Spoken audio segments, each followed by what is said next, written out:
Hello friends, this is Vijay Raj Pushp and welcome to learner eyes by VRP.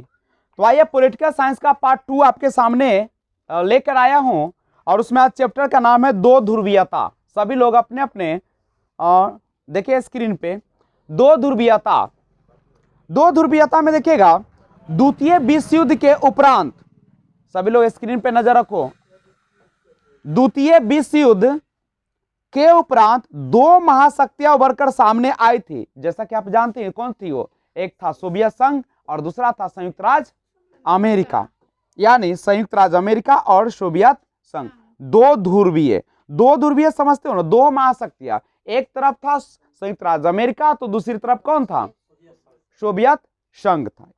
दूसरा question, Soviet संघ का विघटन हो गया, तो वैसे तो जानते हो कि 1991 में हो गया था, लेकिन 25 दिसंबर 1991, याद करिए सभी लोग, सोवियत संघ का विघटन कब हुआ था, 25 दिसंबर 1991, 25 दिसंबर 1991।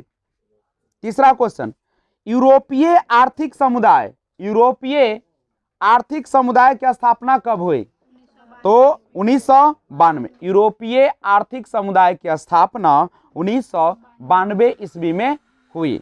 चौथा क्वेश्चन देखिए, मई 1945 में राइक्सटैग बिल्डिंग पर जिस देश ने सैनिकों ने झंडा फहराया था उसका नाम था, क्या नाम था उसका, सोवियत संघ। कौन था, सोवियत संघ। पांचवा, क्यूबा मिसाइल संकट के समय सोवियत संघ का नेतृत्व जिस नेता के हाथों में था उसका नाम क्या था, निकिता ख्रुश्चेव। क्यूबा मिसाइल संकट के समय सोवियत संघ का नेतृत्व जिस नेता के हाथों में था उसका नाम था, तो उसका नाम था निकिता ख्रुश्चेव। छठा क्वेश्चन, क्यूबा में सोवियत संघ द्वारा परमाणु हथियार तैनात करने की भनक अमेरिकियों को जितने हफ्तों बाद लगी थी उनकी संख्या थी, कितना हफ्ता बाद, तो 3 हफ्ता बाद। क्या हफ्ता बाद, 3 हफ्ता बाद। सातवां क्वेश्चन, निम्न से कौन सा सोवियत संघ के विघटन का परिणाम नहीं है, तो सोवियत संघ के विघटन का परिणाम नहीं है वह स्वतंत्र राज्यों के राष्ट्रकुल का जन्म, स्वतंत्र राज्यों के राष्ट्रकुल का जन्म, करेक्ट है। आठवां क्वेश्चन, विश्व राजनीति के दो ध्रुव कौन थे, दो ध्रुव अभी देखे आप, संयुक्त राज्य अमेरिका और सोवियत संघ। एमनेस्टी इंटरनेशनल किससे संबंधित है, तो एमनेस्टी इंटरनेशनल जो है मानवाधिकार क्या है, तो मानव के अधिकार के लिए क्या करता है, अपनी आवाज उठाता है। अगला है 10वां, सोवियत अर्थव्यवस्था की प्रकृति के बारे में निम्नलिखित में से कौन सा कथन गलत है, सोवियत अर्थव्यवस्था की प्रकृति के बारे में निम्नलिखित में से कौन सा कथन गलत है, तो याद रखिएगा जनता को आर्थिक आजादी थी, ये क्या था, बातें गलत थी। नहीं, सोवियत अर्थव्यवस्था की प्रकृति में चूंकि जनता को आर्थिक आजादी नहीं थी। 11, बर्लिन की दीवार का निर्माण किसका प्रतीक था, बर्लिन की दीवार का निर्माण किसका प्रतीक था, शीत युद्ध का चरमोत्कर्ष का। समाज क्रांति कब हुई, तो समाज क्रांति कब हुई थी, तो सोवियत संघ और गणराज्य के निर्माण के पूर्व, समाजवादी सोवियत गणराज्य के निर्माण के पूर्व जो है समाज क्रांति हुई।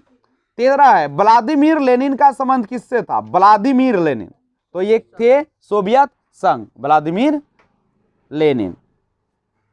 अगला क्वेश्चन, सोवियत संघ ने अफगानिस्तान में कब हस्तक्षेप किया, 1979 ईस्वी को। 15, सोवियत संघ के विघटन का क्या परिणाम हुआ, दूसरी दुनिया का अंत हुआ, निम्नलिखित में से कौन सा कथन सोवियत संघ के विघटन से संबंधित नहीं था, लोगों के विशेषाधिकार बढ़ना। 1955 के वार्सा संधि में कौन सा देश सदस्य नहीं था, पश्चिमी जर्मनी शामिल नहीं था। 18 नंबर क्वेश्चन है, सोवियत संघ के विभाजन के बाद रूस का प्रथम निर्वाचित राष्ट्रपति कौन बना था, एल्त्सिन बना था।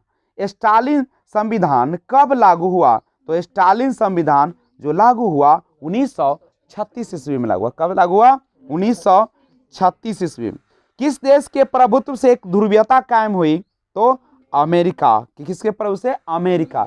1991 में तो विघटन हो गया सोवियत संघ का, उसके बाद संयुक्त राष्ट्र अमेरिका के नहीं पहल से क्या हो गई थी? एक ध्रुवीयता कायम हो गई थी। 1917 में 21 नंबर क्वेश्चन है, 1917 में रूस में समाजवादी राज्य की स्थापना किसने की? तो लेनिन ने की।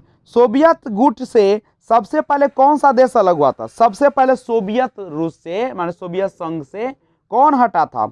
यूगोस्लाविया। यूगोस्लाविया। पोलैंड में सॉलिडेरिटी आंदोलन का नेतृत्व किसने किया था? लेच वलेसा ने। लेच वलेसा। स्वतंत्र राज्यों के राष्ट्रकुल की स्थापना किसने की? एल्टशीन ने की थी। एल्टशीन।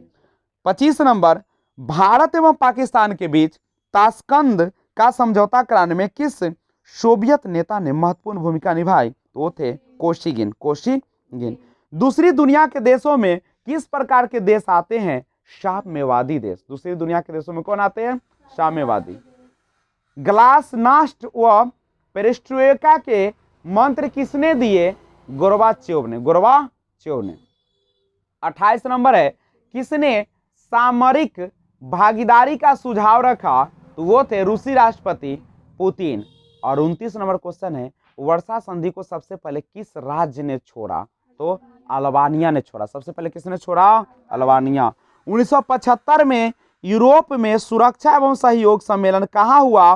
तो कहाँ पे हुआ था? हेलसिंकी में। हेलसिंकी। संघाई सहयोग संगठन में कितने देश शामिल थे? 6 देश शामिल थे। ठीक है, अगला क्वेश्चन है आपके पास 32, पूर्व साम्यवादी देशों में कौन सी व्यवस्था अपनाई? तो उदारवादी। 33, दो ध्रुवीयता का क्या अर्थ है? तो अमेरिका एवं सोवियत संघ का प्रतिद्वंदी प्रभुत्व। पूरे दुनिया में दो ही तो था, एक तरफ सोवियत संघ तो दूसरी तरफ संयुक्त राष्ट्र अमेरिका, और दोनों के बीच प्रतिद्वंदिता थी। नहीं, दोनों आपस में उलझे हुए थे, दोनों में वाक युद्ध चल रहा था, शीत युद्ध चल रहा था। लड़ाई नहीं हो रहा था, लेकिन लग रहा था कि लड़ाई शुरू हो जाएगा, अब होगा तो तब होगा, लेकिन होता नहीं था। 36 नंबर क्वेश्चन, निम्नलिखित में कौन नाटो का सदस्य नहीं है? तो भारत नहीं है, ब्रिटेन, जर्मनी, फ्रांस है, लेकिन नाटो का सदस्य भारत नहीं। निम्नलिखित में से कौन सा, बोलिएगा छूट जाएगा तो बता सकते। क्वेश्चन नंबर बताइए 34। देखिए, द्विध्रुवीय विश्व व्यवस्था में पूर्वी गठबंधन का नेतृत्व किसने किया था? सोवियत संघ। और 35 है, निम्नलिखित में से कौन सा एक शीत युद्ध की समाप्ति का परिणाम नहीं है? भारत और पाकिस्तान द्वारा परमाणु परीक्षण। नाटो का सदस्य कौन नहीं है? भारत नाटो का सदस्य नहीं है, जबकि ब्रिटेन, फ्रांस और जर्मनी है। 37 नंबर क्वेश्चन, क्वेश्चन नंबर 37 देखिए, निम्नलिखित में से कौन सा एक देश नाटो का सदस्य है? तो वो है ब्रिटेन, चीन, रूस और भारत नहीं है। 38 क्वेश्चन देखिए, निम्नलिखित में से कौन एक सोवियत संघ के विखंडन का परिणाम नहीं है? तो सोवियत संघ के विखंडन का परिणाम नहीं है मध्य पूर्व में संकट। 39 क्वेश्चन है, 1991 में सोवियत संघ के विघटन के उपरांत कौन सा देश महाशक्ति के रूप में उभरा? तो वो अमेरिका। और 40 है, सोवियत संघ के अंतिम राष्ट्रपति कौन थे? Mikhail Gorbachev. 41 नंबर क्वेश्चन है, ऑन लिबर्टी शीर्षक पुस्तक के लेखक कौन है? J.S. मिल। और 42 और अंतिम है क्वेश्चन आज का, मनुष्य स्वतंत्र उत्पन्न होता है किंतु सर्वत्र वह बंधनों में बंधा हुआ है, ये किसने कहा था? रूसो ने कहा था। तो मैं आशा करता हूं कि आप 42 क्वेश्चन क्या कर लेंगे, अच्छा से पढ़ लेंगे, समझ लेंगे, याद कर लेंगे और लगातार ऑब्जेक्टिव पढ़ते रहिए। ऐसा मत सोचो कि बैठे बैठे हो जाएगा, आप डेली वीडियो देखिए, क्योंकि practice makes a man perfect. जब तक प्रैक्टिस नहीं कीजिएगा तब तक आपको क्या होगा? आपको दिमाग में बैठेगा नहीं। कुछ लोग सोचते हैं कि घर बैठे रहेंगे हम अपने पढ़ लेंगे, लेकिन ऐसा होता नहीं है, आपको वो आस्कत होता है। यहाँ पे एक मजबूरी होती है, वीडियो देखने के बाद आपको याद करना पड़ता है। नहीं तो आप लोग लगातार क्या करें?